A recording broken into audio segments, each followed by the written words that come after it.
فأعوذ بالله من الشيطان الرجيم بسم الله الرحمن الرحيم يا أيها الذين آمنوا هل أدلكم على تجارة تنجيكم من عذاب أليم صدق الله العظيم الحمد لله আল্লাহ তাআলা দরবারে লাখ কোটি শুকরিয়া যে মহান আল্লাহ তাআলা আমাদেরকে পবিত্র মাগরিবের নামাজের পর আজকের এই প্রোগ্রামে উপস্থিত হওয়ার তৌফিক দান করেছেন। এইজন্য সর্বপ্রথম সেই মহান আল্লাহ তাআলা দরবারে কালিমাতুর শুকরিয়া জ্ঞাপন করছি আলহামদুলিল্লাহ। দরুদ ও সালাম পেশ করছি বিশ্ব মানবতার মুক্তির দিশারি সর্বকালের সর্বযুগের সর্বশ্রেষ্ঠ মহামানব মানবতার মুক্তির দিশারি নবী মুহাম্মদুর রাসূলুল্লাহ সাল্লাল্লাহু আলাইহি ওয়াসাল্লাম। সে সকল শহীদদের রূহের আত্মার মাগফিরাত কামনা করছি যারা এই দিনকে বিজয়ের জন্য ইসলামকে প্রতিষ্ঠা করার জন্য যাদের রক্ত আর জীবনের বিনিময়ে আজকে আমাদের গায়ে পাঞ্জাবি, আমাদের মুখে দাড়ি, আমাদের মাথায় টুপি, আজকে আমরা বলতে পারি আমরা মুসলিম, যাদের অবদানে বলতে পারতেছি সে সকল শহীদদের রূহের আত্মার মাগফিরাত কামনা করছি, তাদের জান্নাতের সর্বোচ্চ মাকাম কামনা করছি। অসুস্থ ভাই যারা রয়েছেন তাদের সুস্থতা কামনা করছি। নিরপরাধে আজও চীনের সেই উইগুরে, ইসরায়েলের সেই কারাগারে গতকালকেও দেখলাম 12,000-এর উপরে 11,000-এর উপরে কারারুদ্ধ রয়েছেন ফিলিস্তিনি মুসলমানেরা। সেখান থেকে শুরু করে বাংলাদেশ সহ পৃথিবীর আনাচে কানাচে যে সকল কারাগারে নিরপরাধে মানুষগুলা বন্দী রয়েছেন সেই নিরপরাধ মানুষগুলার মুক্তি কামনা করে আমার সংক্ষিপ্ত আলোচনার দিকে এগিয়ে যাচ্ছি। সম্মানিত প্রিয় উপস্থিতি, সম্মানিত প্রিয় হাজির, প্রথমে বলা হয়েছে আমরা আসছি বাংলাদেশ জামাত ইসলামের পক্ষ থেকে। নিশ্চয় নামটা আজকের নতুন না, অনেক পুরাতন। সম্মানিত প্রিয় উপস্থিতি, জামাত ইসলামের পক্ষ থেকে আসছি আপনাদেরকে কোরআন ও হাদিসের আলোকে কয়েকটি কথা বলবো শুধু, যেহেতু অনেকে দাঁড়িয়ে আছেন অনেক কষ্ট করে, এই জন্য আমি আপনাদের সাথে দাঁড়ালাম। সম্মানিত প্রিয় উপস্থিতি, যতক্ষণ দাঁড়িয়ে থাকবো লস হবে না, লাভ হবে, কারণ কথা বলবো কোরআন আর হাদিস থেকে। আমরা কারো বিরোধিতা করি না, কারো বিরোধিতা আমাদের দরকার নেই। আমরা চাই না রাজনীতির ময়দানে প্রতিহিংসা থাকবে, রাজনীতির ময়দানে প্রতিদ্বন্দ্বিতা থাকবে, হ্যাঁ প্রতিদ্বন্দ্বিতা থাকবে, প্রতিযোগিতা থাকবে, কিন্তু প্রতিহিংসা আমরা চাই না। বিগত সময়ে প্রতিহিংসার রাজনীতি ছিল, প্রতিযোগিতার রাজনীতিও ছিল না, প্রতিদ্বন্দ্বিতার রাজনীতিও ছিল না। এখন আমরা চাই এমন একটা রাজনীতি চাই যেখানে প্রতিহিংসা থাকবে না, প্রতিযোগিতা থাকবে, প্রতিযোগিতা থাকবে। সম্মানিত উপস্থিতি, এই জন্য বিগত সময়ে আমরা দেখেছি বিভিন্ন দল আছেন, আলহামদুলিল্লাহ ভালো, এটা ভালো দিক। তাদের দলের সেখানে যাইলে প্রোগ্রাম গুলাতে তারাও কথা বলে, আমরাও কথা বলি, তারা তাদের মতো বলে, আমরা আমাদের মতো বলার চেষ্টা করি। তো আমরা কথা বলবো কোরআন আর হাদিসের আলোকে। যদি কোরআন আর হাদিসের আলোকে কথা বলা হয়, আল্লাহর কথা হচ্ছে ওয়াইদা কুরিয়াল কোরআন, যখন তোমাদের সামনে কোরআন পড়া হবে, কোরআন থেকে তেলাওয়াত করা হবে, কোরআন থেকে আলোচনা করা হবে, ফাসতামিউ লাহু ওয়া আনসিতু, যদি তোমরা চুপ থাকো আর মনোযোগ সহকারে শোনো। আল্লাহর কথা হচ্ছে লাআল্লাকুম তুরহামুন, যতক্ষণ শুনতে থাকবে ততক্ষণ পর্যন্ত আল্লাহর রহমত নাযিল হতে থাকবে। সুবহানাল্লাহ।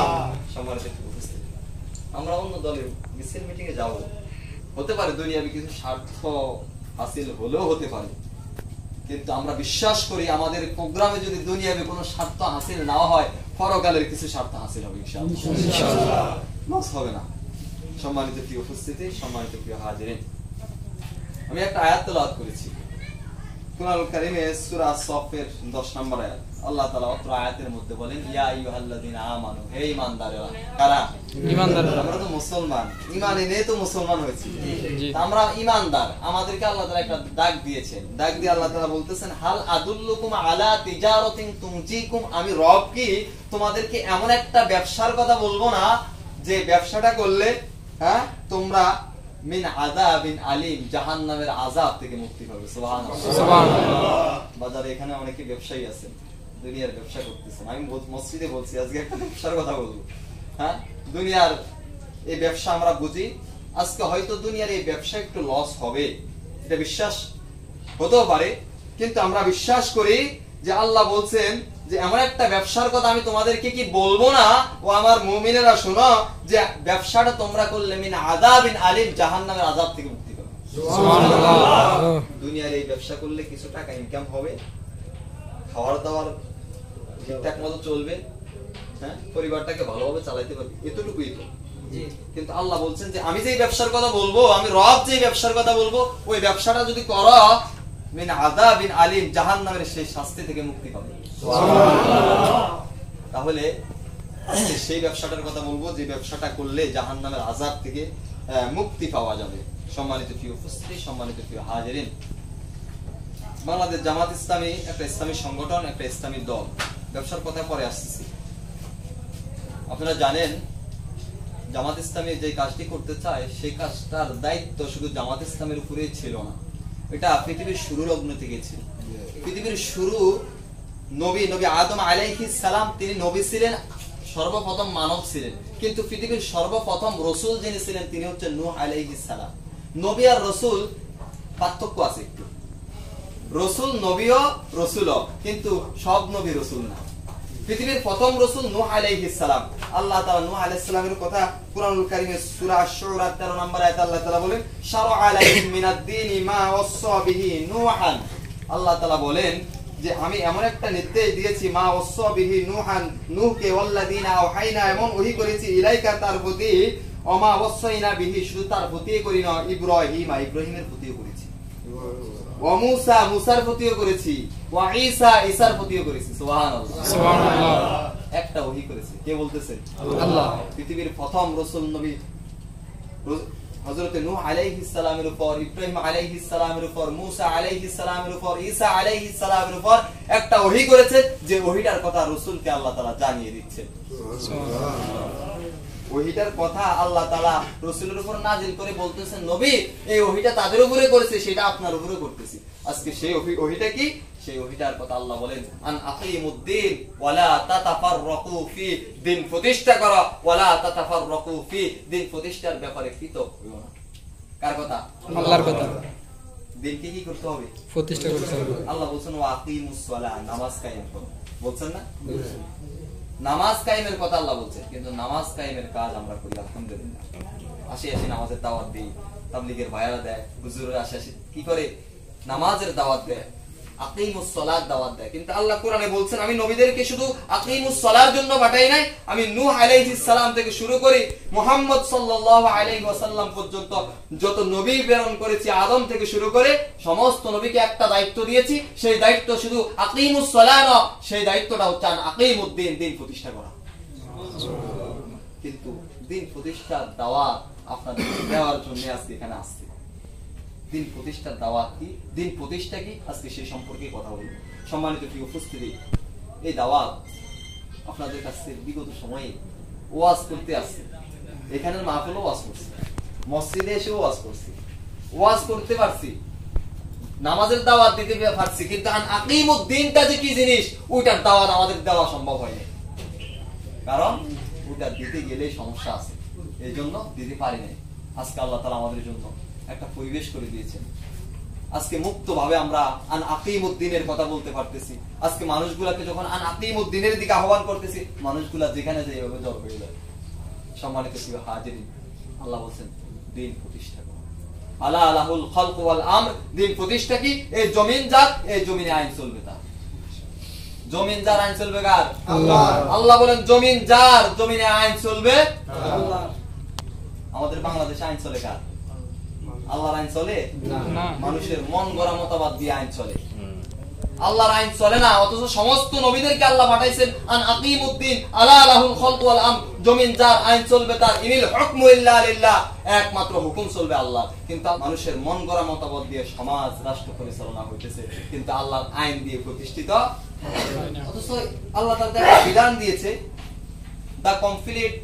দা holy Quran is complete code of life. এমন একটা আল্লাহ তাআলা পবিত্র কোরআন দিয়েছে যেটা হচ্ছে মানব জীবনের পূর্ণাঙ্গ জীবন ব্যবস্থা। সুবহানাল্লাহ। এমন একটা জীবন ব্যবস্থা আল্লাহ তাআলা আমাদের জন্য দিয়েছেন।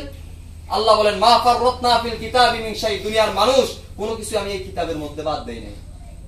তোমাদের পারিবারিক নীতি, তোমাদের সমাজনীতি, তোমাদের রাষ্ট্রনীতি, তোমাদের শিক্ষানীতি, তোমাদের অর্থনীতি, তোমাদের রাজনীতি, তোমাদের ব্যক্তি জীবন থেকে আন্তর্জাতিক পরিমণ্ডল পর্যন্ত যা কিছু দরকার, মা ফাররাতনা ফিল কিতাবি মিন শাই, আমি রব কোনোটাই বাদ দেই নাই। সুবহানাল্লাহ। তাহলে রাজনীতিও আছে কোরআনে, আছে না নাই? আছে। কিন্তু আমাদের সমাজে, আমাদের দেশে কি কোরআনের রাজনীতি চলে? না, চলে না। আমরা সেই কোরআনের রাজনীতির দাওয়াত নিয়ে আপনাদের কাছে এসেছি। আমাদেরকে তো বলা হয় হুজুরকে আবার রাজনীতি দরকার আছে না, বলা না? বিগত সময় বলা হয় না? বলে। আবার অনেকে বলে আমরা নামাজ কালাম করি, আবার রাজনীতি আমরা বুঝি না, এর দরকার পড়ে না। এরকম বলে না? বলে বলে। আজকে বুঝাবো রাজনীতি কোরআনে কতটুকু আছে। শুধু নামাজ কালাম পর্যন্ত যে ইসলাম সীমাবদ্ধ নয়, রাজনীতি পর্যন্ত যে ইসলাম সীমাবদ্ধ, সেটাই আজকে আপনাদেরকে একটু বলার জন্য আসছে। যদি আপনারা একটু ধৈর্য সহকারে একটু অল্প সময় ব্যয় করেন, আশা করছি তাহলে বুঝবেন। দ্বিতীয়বার না আসলেও বুঝবেন যে ইসলামী রাজনীতি কি। সম্মানিত প্রিয় উপস্থিতি, যদি ইসলামী রাজনীতির কথা বলি, যারা বলে যে হুজুরদের কি আবার রাজনীতি দরকার আছে নাকি, হ্যাঁ, আমরাও জানি। আমরা যদি রাজনীতির ময়দানে না আসি, রাজনীতির ময়দানে যদি না আসি, মসজিদ মাদ্রাসার খানকা লয়ে যদি থাকি, আর যদি মাহফিল লয়ে থাকি, সম্মান আমাদেরকে মানুষ কম করে না। খাওয়ার আমাদের অন্যদের চাইতে কম থাকে না, নেতাদের চাইতে ভালো খাই। বরঞ্চ আওয়ামী লীগও সম্মান করে, যখন বিএনপিও সম্মান করে, জাতীয় পার্টির গুলো সম্মান করে, নেতারাও দেখলে আসসালামু আলাইকুম। যখন রাজনীতির ময়দানে আসি, তখন তাদের পথের কাটা হয়ে দাঁড়ায় আমরা। ঠিক। সম্মানিত প্রিয় উপস্থিতি, যারা বলে যে হুজুরদের কি রাজনীতি দরকার আছে, হুজুরে এগুলা করলে হয়, এগুলা করার মাধ্যমে ইসলাম প্রতিষ্ঠিত হয় না। রাসূল সাল্লাল্লাহু আলাইহি ওয়াসাল্লাম মক্কার জমিনে দ্বীনের দাওয়াত দেন নাই, তাবলীগের ভাইরা যেভাবে দ্বীনের দাওয়াত দেন নাই। রাসূল আবু জাহেলের কাছে, আবু লাহাবের কাছে রাতের আধারে দ্বীনের আলোতে দাওয়াত নিয়ে যান নাই। ইসলাম মক্কার জমিনে প্রতিষ্ঠিত হয় নাই। রাসূল, আমরা যেমন ওয়াজ করি, রাসূলের কোন ওয়াজ করছেন, মক্কার জমিনে ইসলাম প্রতিষ্ঠিত হয় নাই। ইসলাম প্রতিষ্ঠিত হয় না। ইসলাম প্রতিষ্ঠিত হয়েছে কখন? যখন মক্কা থেকে রাসূল সাল্লাল্লাহু আলাইহি ওয়াসাল্লাম হিজরত করে মদিনায় গিয়েছেন। আর ওই মদিনায় যাওয়ার পরে যখন মদিনার মানুষগুলো রাসূলকে মদিনার নেতা হিসেবে মেনে নিয়েছে, রাসূল মদিনার প্রেসিডেন্ট হয়েছেন, সেদিনে ইসলাম প্রতিষ্ঠিত হয়ে গেছে। সুবহানাল্লাহ। মক্কার 13 বছরে ইসলাম প্রতিষ্ঠিত হয় নাই। 40 বছর বয়সে নবুয়তি পেয়েছেন রাসূল, কোরআন নাজিল হয়েছে, কোরআনের দাওয়াতে রাসূল দিয়েছিলেন, কিন্তু মক্কার 13 বছরে ইসলাম প্রতিষ্ঠিত হয় নাই। যখন মদিনায় গিয়েছেন আর আল্লাহর কাছে যাওয়ার পথে দোয়া করেছেন সুলতানান নাসিরা, আল্লাহ ক্ষমতা দিয়ে সাহায্য করা। আল্লাহ যখন মদিনার জমিনে রাসূলকে ক্ষমতা দিয়ে দিয়েছেন আর রাসূল মদিনার প্রেসিডেন্ট হয়েছে, তখন ইসলাম প্রতিষ্ঠিত। সুবহানাল্লাহ। সম্মানিত প্রিয় হাজির, ইসলাম যখন প্রতিষ্ঠিত, তখন বদর, উহুদ, খন্দকে মুসলমানদের বিজয়, তখন মুসলমানদের বিজয়, তখন আইএমএ জাহিলিয়ার ঘোর অন্ধকার আস্তে আস্তে দূর হওয়া শুরু হয়ে গিয়েছে। মদিনার 10 বছর রাসূল প্রেসিডেন্ট ছিলেন, ওই যুগ আর কখনো ফিরে আসবে না। কোরআন দিয়ে রাসূল সাল্লাল্লাহু আলাইহি ওয়াসাল্লাম শাসন করেছেন, সেই যুগের কথা মানুষ কখনো ভুলতে পারবে না। তারপর রাসূল চলে গেছেন, প্রেসিডেন্ট হয়েছেন আবু বকর, তারপরে হয়েছেন ওমর, উসমান, আলী রাদিয়াল্লাহু, হযরত মুয়াবিয়া রাদিয়াল্লাহু। যখন তারা এই কোরআন দিয়ে শাসন করেছেন, সেই খেলাফতের যুগকে বলা হয় সোনালী যুগ। ওই সোনালী যুগ কোরআন দিয়ে সমাজকে পরিচালনা করার কারণে ওই সমাজটাকে, ওই যুগটাকে বলা হয় সোনালী যুগ। সুবহানাল্লাহ।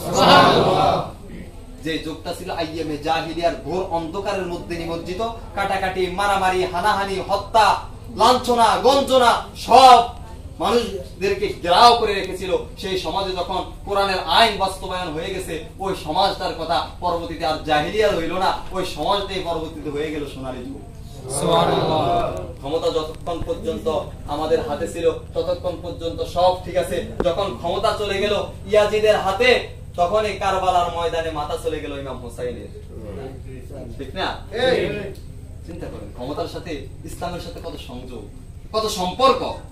যতদিন ক্ষমতা আমাদের হাতে ছিল, মুসলমানদের হাতে ছিল, সাহাবা ইকরামদের হাতে ছিল, ততদিন ঠিক মতো সমাজ চলছে, সবকিছু চলছে, মুসলমানরা ঠিকঠাক আছে। যখন ক্ষমতা চলে গেল ইয়াজিদের হাতে, তখন মাথা চলে গেল কারবালার ময়দানে ইমাম হুসাইনের।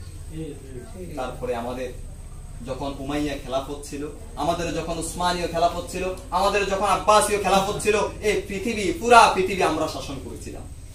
মুসলমানরা কোথাও মাইর খাওয়া লাগে নাই, লাঞ্ছিত হওয়া লাগে নাই, বঞ্চিত হওয়া লাগে নাই। যখন ক্ষমতা এখন চলে গেছে আমেরিকার হাতে, যখন ক্ষমতা চলে গেছে ইসরায়েলের হাতে, আজকে মায়ানমারের মুসলমানরা মার খাইতেছে, আজকে চীনের উইগুরের মুসলমানরা বন্দী রয়েছে, আজকে কাশ্মীরের মুসলমানরা মার খাইতেছে, আজকে চেচনিয়া বস্তিয়ার মানুষগুলা না খায়া অনাহারে মারা যাচ্ছে, আজকে ফিলিস্তিনের মুসলমানদের উপর নির্যাতন করা হচ্ছে।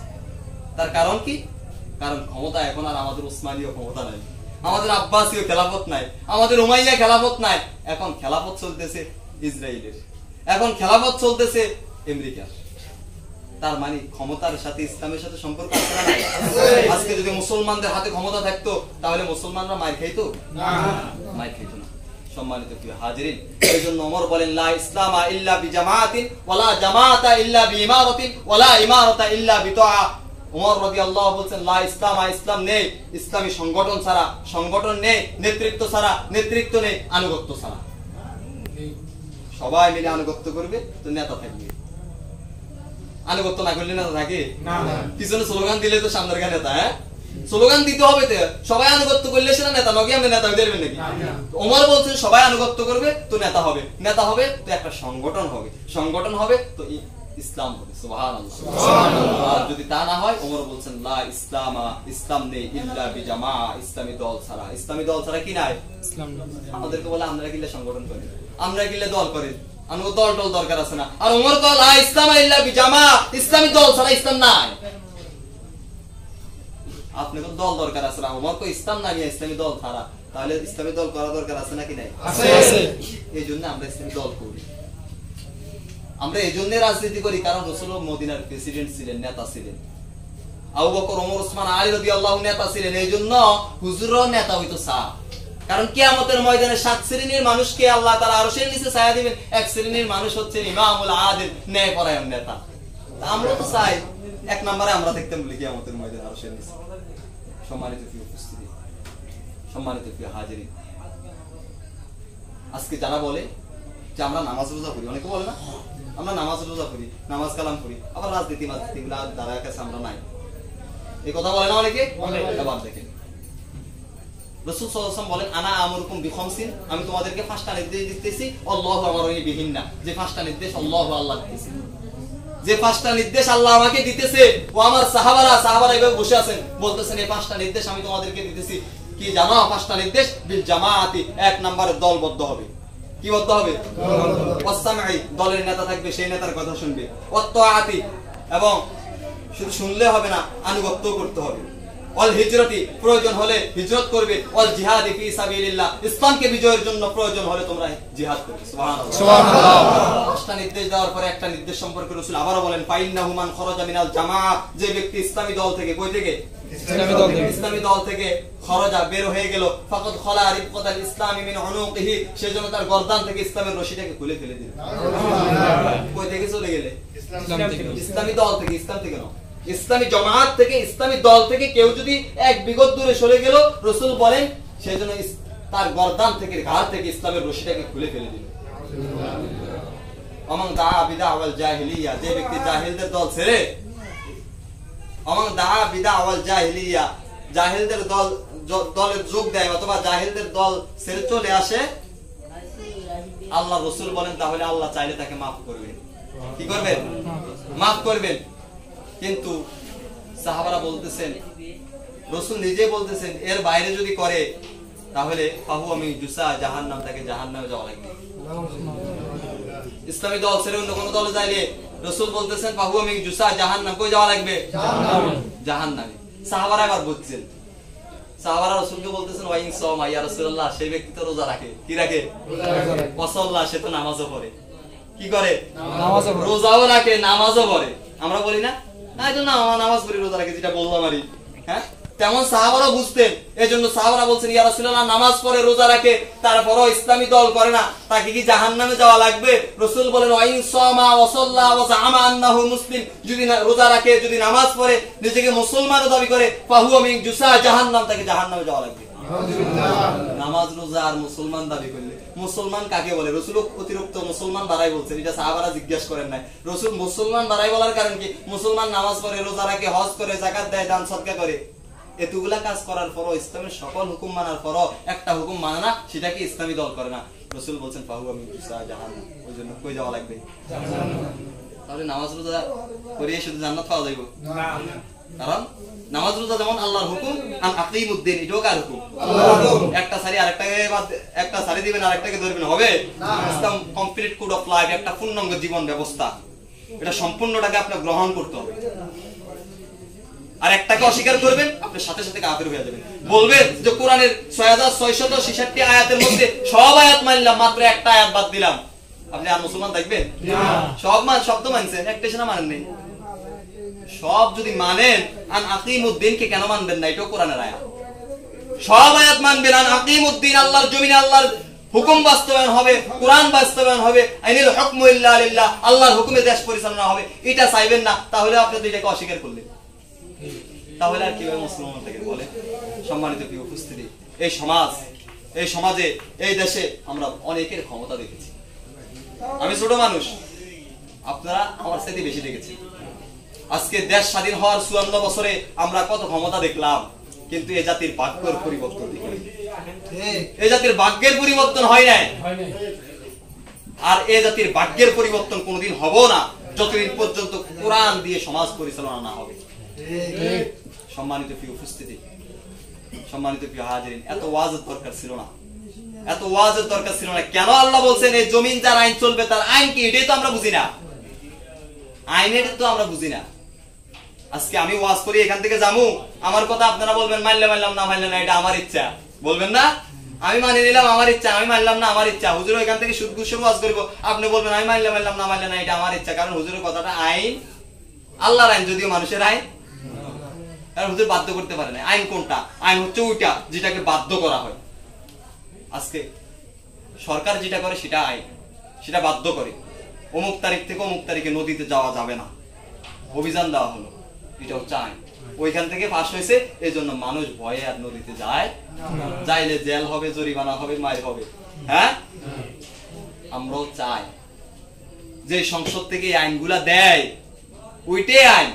আজকে যদি ওই সংসদ থেকে যদি এই আইন দেওয়া হতো, নামাজ বাধ্যতামূলক পড়তে হবে, এক ওয়াক্ত নামাজ না পড়িবা 5টা করে বেদ দেওয়া হবে, হ্যাঁ 5000 টাকা জরিমানা করা হবে, 5 মাস জেল দেওয়া হবে, বাংলাদেশে একজনও নামাজ বেনামাজিতে পাওয়া যাইতো না। আইন তো সেটাকে বলে, আইন তো সেটাকে বলে। আমি হুজুর ওয়াজ করি যাবো, আপনি বলবেন আমি মানলে মানলাম, না মানলে না। এত ওয়াজের দরকার ছিল না, এত হুজুরের দরকার ছিল না। শেখ হাসিনার মতো একজন হুজুর ওই সংসদে দাঁড়ায় ওয়াজ করলে যথেষ্ট ছিল যে আজ থেকে নামাজ বাধ্যতামূলক পড়তে হবে। তাহলে এই সমাজে আর বেনামাজি পাওয়া যেত না, তাহলে এই সমাজে আর চোর বাটপার পাওয়া যাইত না। কোরআন যে বললাম কমপ্লিট কোড অফ লাইফ, একটা পূর্ণাঙ্গ জীবন ব্যবস্থা। এই কোরআন বলে দিবে আপনি বিচার কিভাবে করবেন। কোরআন বলে দিবে চোর চুরি করছে, চোরের কি বিচার করবেন। কোরআন দিয়ে তো সমাজে বিচার হয় নাই। কোরআনের আইনকে বলে বর্বর। কোরআন বলছে যে চুরি করবে, চোরের হাত কেটে দাও। কি কেটে দাও? হাত কেটে দাও। একজন বিবাহিত জিনা করছে, তাকে পাথর মেরে হত্যা করো। অবিবাহিত জিনা করছে 100 দৌড়া মারো, আর মদ খাইছে 80 দৌড়া মারো। কোরআনের আইন এগুলা। এগুলা যদি সমাজে বাস্তবায়ন হয়, অন্যায়কারী থাকবে না।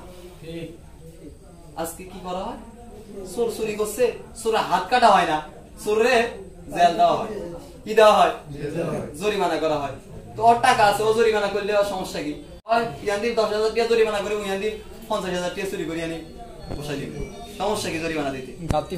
ওরা জেল দিব, 5 মাস এখানে বই বই খাই, ইয়ার পরে বাইরে ওই জিয়ান বই আছিল হিয়ান উদ্ধার করে লই। হ্যালো আছে, অতি সহজে কি হয়ে যাবো? বের হয়ে যাবো। তাহলে কোরআন আইন বলছে হাত কেটে দাও, আপনি কোরআন আইন না করে আপনি আপনারটা দিলেন। এখন চোর আগে ছিল চোর, জেলেতে বাইরে হইবে আগে।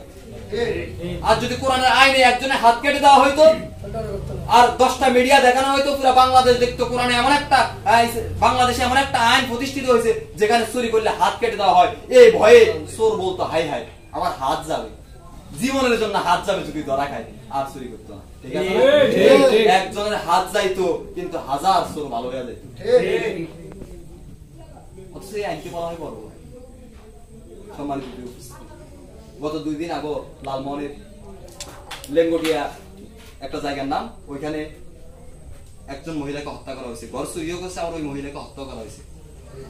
আজকে এরকম হাজার হাজার মানুষ নিরপরাধে হত্যা হচ্ছে, কিন্তু ওরকম চোরদেরকে ধরে যদি একটা হত্যা করা হইতো, একটা হাত কেটে দেওয়া হইতো, তাহলে সমস্ত চোর ভালো হয়ে যেত। মদখোরকে বলছে 80 দৌড়া মারা উচিত। আবু শাহামা কে যেভাবে ওমর রাদিয়াল্লাহু আনহু নিজের ছেলেকে মেরেছেন, এমন মার দিয়েছেন যে মায়ের চোটে আবু শাহামা দুনিয়ার জমিন থেকে বিদায় নিয়ে চলে গেছে। বাকি বেদগুলা কবর রসে দিয়ে বলছেন আল্লাহ আমার হুকুম আমি বাস্তবায়ন করছি। সুবহানাল্লাহ। নিজের ছেলে এটা দেখেন ভাই, আজকে তো নেতার ছেলে হইলে অপরাধ যতই করুক সব ঢাকি রাখো, নেতার ছেলে হইলে। কিন্তু ওমর নিজের ছেলেকে, কেউ জানতো না আবু শাহামা মদ খাইছে, তার ছেলে মদ খাইছে, কেউ জানতো না। মদ বলতে কি, আর এত ব্যাখ্যা দেওয়া আমার সময় নাই। খেজুরের দুধের মধ্যে ভিজাই রাখলে ওটাকে নাবিজ বলা হয়।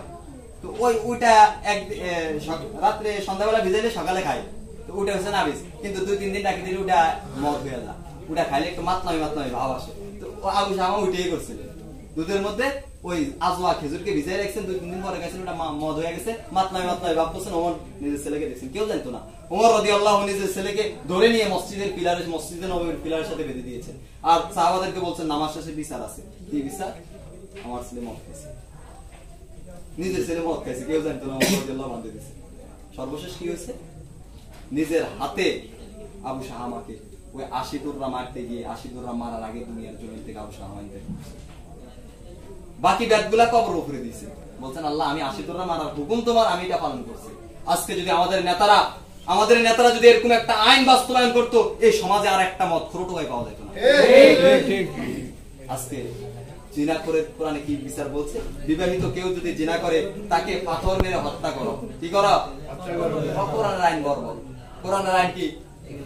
হত্যা করিয়া লাইতে বলছে। অথচ দর্শনের কারণে কত মা বোন যে আমাদের পুরো বাংলাদেশে হত্যা হচ্ছে, মারা যাচ্ছে। কিছুদিন আগে তো আসিয়া নামে একটা মেয়ে মারা গেছে দর্শনের কারণে। এরকম কত নিউজ যে আসে। আজকে অসংখ্য মা বোন আজকে মারা যাচ্ছে দর্শনের কারণে, কিন্তু ওটাকে বর্বর বলে না, কোরআনের আইন বর্বর। অথচ একজন দর্শনকারীকে যদি আজকে হত্যা করা হইতো পাথর মেরে, বাকি দর্শনকারীরা ভালো হয়ে যেত, হাই হাই মারিয়া লাগবে জীবনের জন্য, শেষ জীবন। আজকে কোরআনের এই আইনগুলা বাস্তবায়ন নাই বিধায় আজকে সমাজ থেকে অন্যায় অবিচার দূর হচ্ছে না। বাংলাদেশ জামাত ইসলামী সেই আইনতে চায়, আলা আলাহুল খালকু ওয়াল আমর, জমিন জাত আইন চলবে তার। এই সমস্ত জামাত ইসলামের যে সকল নেতারা আছেন সৎ, যোগ্য এবং দক্ষ নেতা, তাদের মতো লোকগুলা যদি ওই সংসদে যায় আর এই আইনগুলা পাস করে, বাংলাদেশে আর অন্যায়কারী থাকবে না। এটা কি আমার কথা না আল্লাহর কথা? আল্লাহ বলেন আমি 4টা কাজ দিয়েছি, আল্লাযীনা ইম্মাক্কান্নাহুম ফিল আরদি আকামুস সালাহ ওয়া ইতাইজ যাকাতা ওয়া আমারু বিল মা'রুফ ওয়া নাহাউ আনিল মুনকার। আল্লাহ বলেন আমি যাদেরকে জমিনে নেতা বানাবো তাদের 4টা কাজ আছে। কার কথা? আল্লাহর কথা। আল্লাহ বলেন 4টা কাজ দিব, যদি নেতা হও 4টা কাজ করা লাগবে। আকামুস সালাহ, নামাজ কায়েম করা লাগবে। কি কায়েম করা লাগবে? নামাজের দাওয়াত হুজুরা দিবে না, নামাজের দাওয়াত দিবে প্রধানমন্ত্রী। কার কথা? আল্লাহর কথা। যাকাত প্রতিষ্ঠা করবে। কি করবে? যাকাত আপনি বাড়ির পাশে অসহায় মানুষটাকে দিলেন, পরের দিন কাজা লাগজারি ঝগড়া লাগজারি আপনি তাকে খোটা দিলেন। যাকাত এইভাবে দিলে হবে না। যাকাত রাষ্ট্র নিয়ে নিবে, রাষ্ট্র সবাইকে দিবে, তখন আর আপনি খোটা দেওয়ার মতো আপনার অধিকার থাকবে না। আল্লাহ বলছেন ওয়াইতাইজ যাকাত, যাকাত প্রতিষ্ঠা করবে। ওয়া আমারু বিল মা'রুফ, ন্যায় কাজের আদেশ করবে। যত রকমের ন্যায় কাজ আছে প্রধানমন্ত্রী সেটা করবে। অনাহাও আনিল মুনকার, যত রকমের অন্যায় কাজ আছে সমস্ত অন্যায় কাজে প্রধানমন্ত্রী বাধা দিবে, নেতা বাধা দিবে। কার কথা?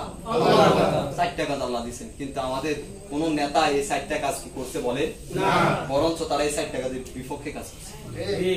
সম্মানিত প্রিয় হাজিরিন, সম্মানিত প্রিয় উপস্থিতি, বাংলাদেশ জামাত ইসলামী শুধু শুনেছেন, কাছ থেকে দেখার সুযোগ হয়নি। শুধু শুনেছেন এরা রক কাটা, এরা মৌলবাদী, এরা জঙ্গিবাদী, এরা সন্ত্রাসী, শুধু শুনেছেন। সবাই বলেছে, সবাই লোক আপনারা স্লোগান দিচ্ছেন, হ্যাঁ একটা শিবির দর দৈরা জবাই কর, কিন্তু শিবির যে কেমন ওটা কখনো দেখার সুযোগ হয় না আপনাদের। জামাত যে কেমন রক কাটা ওটার ধারে কাছে আপনারা আসেন নাই। আমি ছোট মানুষ, আপনাদের ছেলের সমান। আমি ক্লাস 5 থেকে শিবির করছি, 10 বছর শিবির করছি। 10 বছর শিবির করার পরে জামাত করি হয় মাত্র 2 বছর। শিবির জামাতের একটা ছাত্র সংগঠন। আমি দেখেছি শিবির কেমন। রাতের আধারে তারা ছাত্রদেরকে নিয়ে তাহাজ্জুদের নামাজে তারা কোরআনের দার্স দেয়, এভাবে কোরআন থেকে কথা বলে। আমি শিবির কেমন দেখেছি, কিন্তু আর যারা স্লোগান দেয় তারা বলে একটা শিবির দাও, দৈরা জবাই কর, হ্যাঁ শিবির রক কাটি। এগুলা শুনছেন না? মনে হয় আমাদেরকে দেখলে আমরা রক কাটি। সম্মানিত উপস্থিতি, আমি মনপুরা উপজেলার সভাপতি ছিলাম 2023 সালে।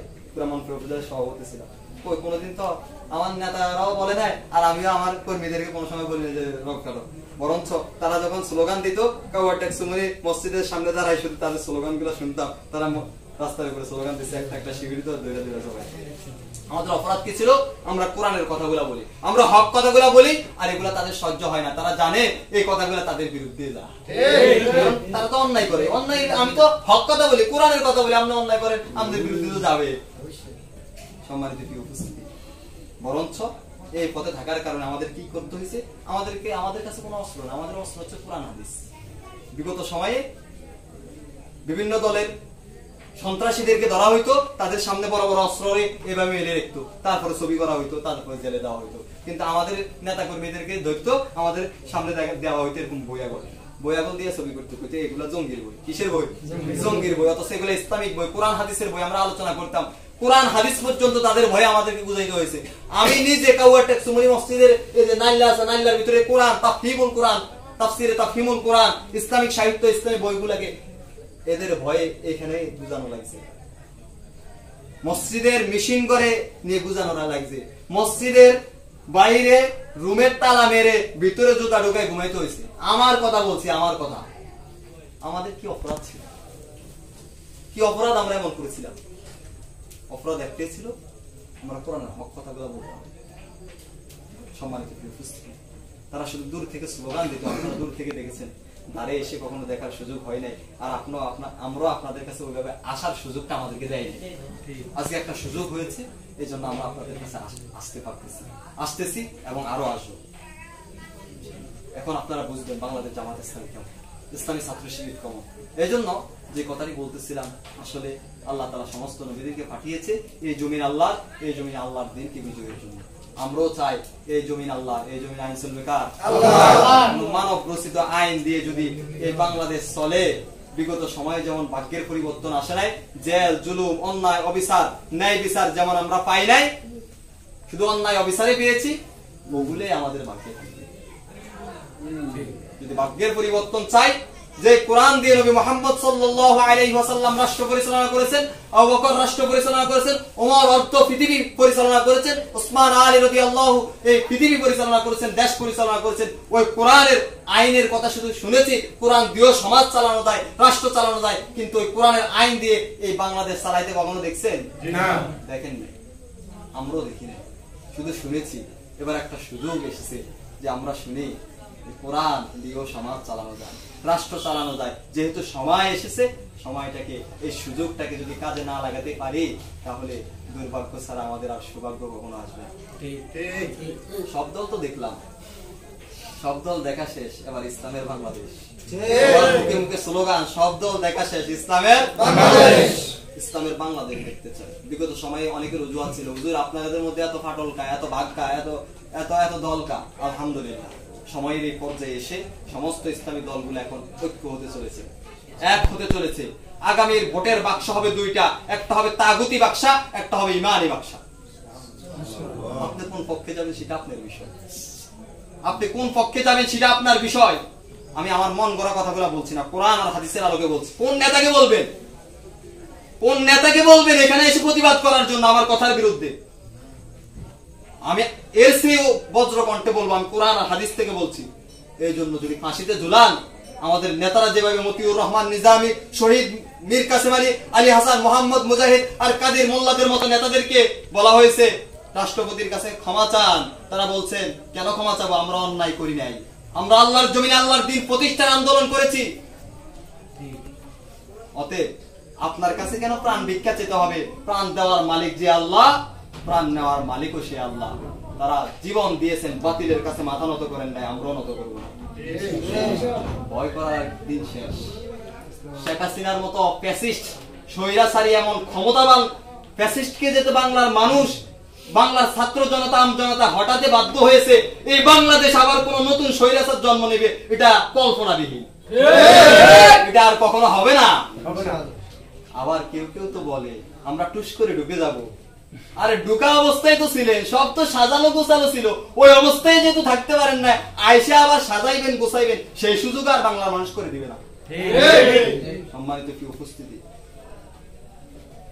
ভয় করবেন না, জীবন একটা আছে, মরণ একদিন হবে, সব দেখা শেষ। ইসলামের বাংলাদেশ জমি হারানোর ভয় দেখাবে, হ্যাঁ, বিভিন্ন হুমকি দামকি দিবে, ওই হুমকি দামকিতে এখন আর পরোয়া করার দিন নেই। সম্মানিত কি উপস্থিতি, সম্মানিত কি হাজির, এই পথ ইমানের পথ, এই পথ ইসলামের পথ, এই পথ আপেল কমলা আর আঙ্গুর বেদনার মধ্য দিয়ে ইসলামী আন্দোলন বিজয় হয় নাই, ইসলাম বিজয় হয় নাই, ইসলাম বিজয় হয়েছে উহুদ, বদর আর খন্দকের মধ্য দিয়ে। সম্মানিত কি উপস্থিতি, সম্মানিত কি হাজির, এই পথ জান্নাত চান তো? জান্নাত চান তো? আল্লাহ বলছেন হাসিবান নাস ইয়াতরুকু আইয়াকুলু আমান্না হুম লা ইফতানুন। ঈমান এনেছো মুসলমান দাবি করতেছো, এই কথা বললেই ছেড়ে দিব না, তোমাদের কাছ থেকে পরীক্ষা নিব। কে বলতেছেন? আল্লাহ। জান্নাত পেতে হলে পরীক্ষা দিতে হবে। কি সেই পরীক্ষা? ওয়ালা নাবলুওয়ান্নাকুম বিশাইইম মিনাল খাউফি মানে ভয়। কি দিয়ে পরীক্ষা নিবে? ভয় দিয়ে। রাতের আধারে ভূত পেতের ভয়? না, রাষ্ট্রীয় ভয়। ক্ষমতার পাওয়ার দেখায়, ভয় দেখাইবে, এই জমি নিয়ে যাবো, ব্যবসা বন্ধ করে দিব, জেলে বলবো, রাতের আধারে শেষ করে দিব।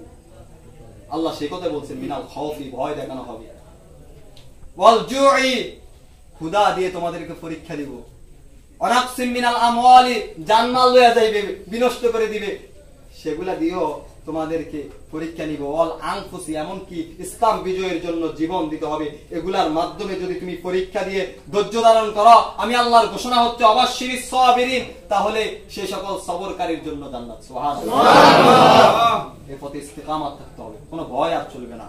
ভয় পাওয়ার দিন শেষ। ইন্নাল্লাযীনা ক্বালু রাব্বুনা আল্লাহ, যারা বলে আমার রব আল্লাহ, রব আল্লাহর আইনকে বাস্তবায়ন করতে যারা চায়, ওই রব আল্লাহর আইনকে বাস্তবায়ন করতে গেলে বাধা আসবে, বিপত্তি আসবে, জেল আসবে, জুলুম আসবে, হুমকি আসবে, দামকি আসবে, তারপরও সুম্মাস্তাকামু, তারা ওই পথে অটল আর অবিচল থাকবে।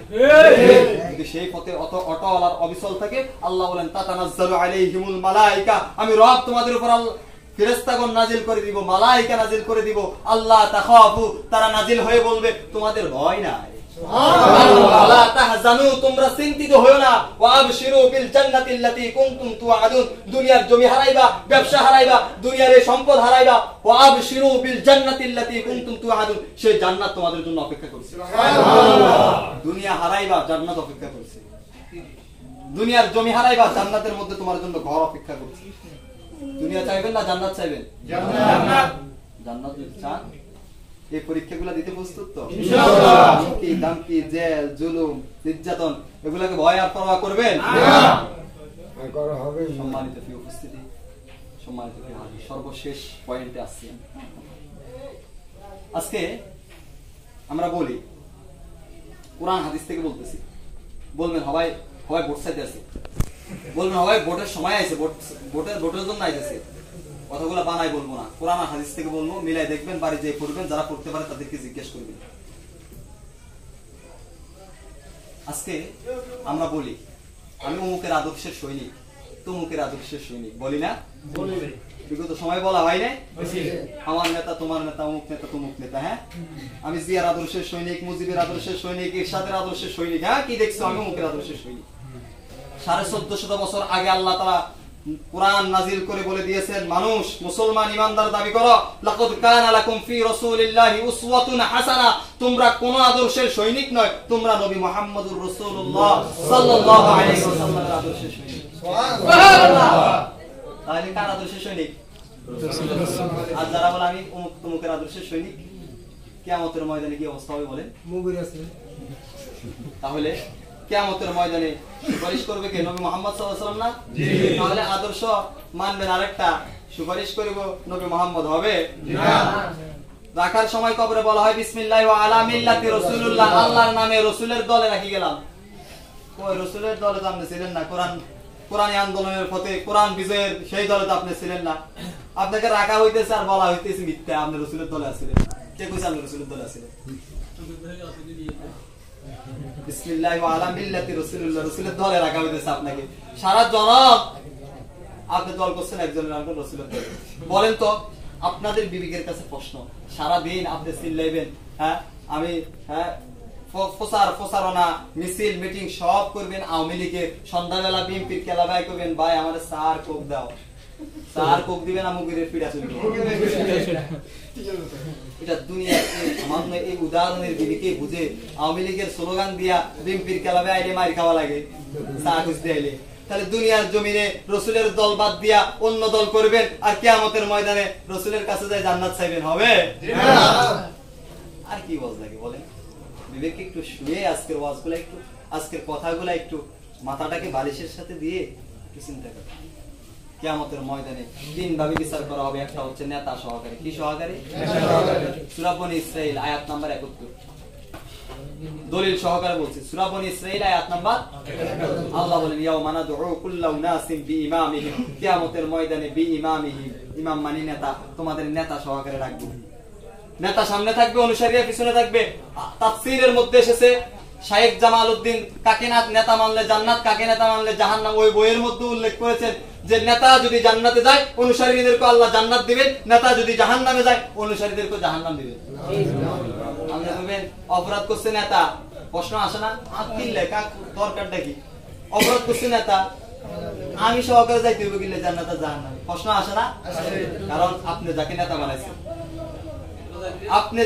বানাইছেন আপনি জানতেন সেই লোকটা বেনামাজি সুদখোর ঘুষখোর ওই লোকটা নেতা হইয়া সমাজে ভালো কাজ করবে না বরঞ্চ আরো অপরাধ করবে জানতেন জানার পরও চা এক কাপ জন খাওয়াইছে টাকা 1000 পকেটের মধ্যে ঢুকাই দিছে এখন আপনি কি করতেছেন তাকে ভোটটা দিয়েছেন এখন ভোট পেয়ে সে যখন নেতা হইছে নেতা হইয়া যত অপকর্ম করছে অপকর্মের একটা ভাগ আপনার আমলনামায় গেছে আর যদি আপনি ভালো একজনকে দিতেন সে নেতা হইতো সমাজে যত ভালো কাজ করতো তার একটা সওয়াব আপনি পাইতেন আমার কথা না কোরআনের কথা সূরা আন-নিসা কোন সূরা সূরা আন-নিসা আয়াত নাম্বার 85 ধরেছে আল্লাহ কি বলছেন ভোট মানে কি জানেন ভোট মানে হচ্ছে চারটা জিনিস ভোট মানে সাক্ষ্য দেওয়া কি দেওয়া সাক্ষ্য দেওয়া ভোট মানে সুপারিশ করা ভোট মানে প্রতিনিধি নির্বাচন করা ভোট মানে আমানত কয়টা ভোট মানে চারটা জিনিস সূরা বনী ইসরাঈলের সূরা নিসার 85 নম্বর আয়াতে আল্লাহ বলছেন ওই যে বলছি সুপারিশ সাক্ষী আল্লাহ বলছেন তুমি যদি ভালোকে সুপারিশ করো ভালোকে সাপোর্ট করো তাহলে তার একটা অংশ তুমি পাইবা আর যদি খারাপকে সাপোর্ট করো খারাপের একটা অংশ তুমি পাইবা প্রমাণ পাইছেন জি সম্মানিত কি আপনি মনে করছেন আমার ভোট আমি দিলাম যাকে ইচ্ছা তাকে দিলাম স্লোগান আল্লাহ বলছেন এটা আমার পক্ষ থেকে তোমার জন্য এক বড় আমানত ওয়াল্লাযীনা হুম লিআমানাতিহিম ওয়া আহদিহিম রাউন এই আমানত আর ওয়াদা সম্পর্কে কিয়ামতের ময়দানে জিজ্ঞাসিত করা হবে কারণ আপনার ভোটে ভালো একজন মানুষ নির্বাচিত হবে আপনার ভোটে খারাপ একজন মানুষ নির্বাচিত হবে আপনার ভোটে তাগুত ক্ষমতায় যাবে আপনার ভোটে কোন একজন ইসলামী সরকার কায়েম হবে আর তখন সে কোরআন দিয়ে সমাজ পরিচালনা করবে আর আপনি বলেন আমার ভোট আমি যাকে ইচ্ছা তাকে দিলাম হবে না যদি দেন তাহলে কিয়ামতের ময়দানে ওই রাসূলের পিছনে না উঠে সেই নেতাদের পিছনে উঠবেন যাদের পিছনে স্লোগান দিতেন যাদের আদর্শকে গ্রহণ করতেন যাদের পিছনে চলতেন তাদের পিছনে উঠবেন তারা কোন পথে যাইবো এবার বিবেকটাকে একটু জিজ্ঞেস করেন কাদের পিছনে চলছেন তারা কোন পথে যাত্রী একটু বিবেকটাকে জিজ্ঞেস করেন 1000 টাকা চিন্তা করেন না বিবেকটাকে জিজ্ঞেস করেন তারা কোন পথের যাত্রী তাহলে তাদের পিছনে উঠলে কোন পথে আপনি যাইবেন এবার দেখেন সূরা ইব্রাহিম আয়াত নাম্বার 21 সেদিন অপরাধীদেরকে জাহান্নাম দেখানো হবে তারা জাহান্নাম দেখবে জাহান্নাম দেখার পরে তারা তাদের নেতাদের কাছে দৌড়িয়ে চলে যাবে কাদের কাছে যাবে যাই কি করবে জানেন যাই কইবে লাউ হাদানাল্লাহু লাহাদাইনাকুম সাওয়াউন আলাইনা আজাজিনা আম সাবারনা মা লানা মিন মাহিস তারা বলবে লাউ হাদানাল্লাহ লাহাদাইনাকুম তাদেরকে যখন বলা হবে আমাদেরকে বাঁচাও দুনিয়ার জমিনে তোমাদের কথা মতো চলছে তোমাদের পথে চলছে তোমরা যা করছো তা মানছি আজকে আমাদেরকে বাঁচাও তারা বলবে লাউ হাদানাল্লাহু লাহাদাইনাকুম আল্লাহ যদি পথ দেখাতেন আমরা তোমাদেরকে সেই পথ দেখাইয়া দিতাম আজকে ধৈর্য ধারণ করি আর ধৈর্য হারা হই আজকে আমাদের কোনো নিস্তার নাই নেতারা বলতে আমাদের কোনো নিস্তার নেই কর্মীদের নিস্তার থাকবে কর্মীরা সেদিন কি বলবে জানেন কোরআন থেকে বলছে কর্মীরা সেদিন বলবে রব্বানা হে আমাদের রব আরিনাল্লাদাইনি আদুল্লানা মিনাল জিন্নি ওয়াল ইনস জিন আর মানুষদের মধ্য থেকে যারা আমাদেরকে বিপদগামী করছে যারা আমাদেরকে তাদের পথে পরিচালনা করছে যাদের পিছনে স্লোগান দিছি আল্লাহ তাদেরকে দেখায় দাও মিনাল জিন্নি ওয়াল ইনস জিন আর মানুষদের মধ্য থেকে তাহতা আকদাহুমা তাদেরকে পায়ের নিচে ফেলে আজকে আমরাও জাহান্নামে যাব তাদেরকেও জাহান্নামে সম্মানিত হাজির যতগুলো কথা বললাম ইসলামী আন্দোলন কেন করতে হবে এটা নফল নয় মুস্তাহাব নয় সুন্নাত নয় ওয়াজিব নয় ওয়াকিমুস সালাহ নামাজ কায়েম করা যেমন ফরজ আন আকিমুদ্দিন আল্লাহর জমিনে আল্লাহর দ্বীনকে বাস্তবায়ন করা ফরজ এই কথাগুলোই আমরা মানুষের কাছে তুলে ধরতে চাই বিগত সময়ে এই কথাগুলো বলার সুযোগ আমাদেরকে করে দেওয়া হয়নি এই কথাগুলো যারা বলতো আমাদের তাদেরকে জেল জুলুমে দেওয়া হয়েছে সম্মানিত উপস্থিতি, এই জন্য আসুন আমরা সকলে মিলে এই সমাজকে পরিবর্তন করার লক্ষ্যে ভালো মানুষদের পক্ষে থাকি, ভালো দলের পক্ষে থাকি, ভালো দলকে সাপোর্ট করি। যেহেতু আমরা মুসলিম, আমাদের দল হচ্ছে ইসলাম, আমাদের ধর্ম হচ্ছে ইসলাম। আর এটাকে সারা যদি অন্য কোনো দলে যায়, অন্য কোনো পথে যায়, আল্লাহ বলেন তোমরা ক্ষতিগ্রস্ত হয়ে যাবে।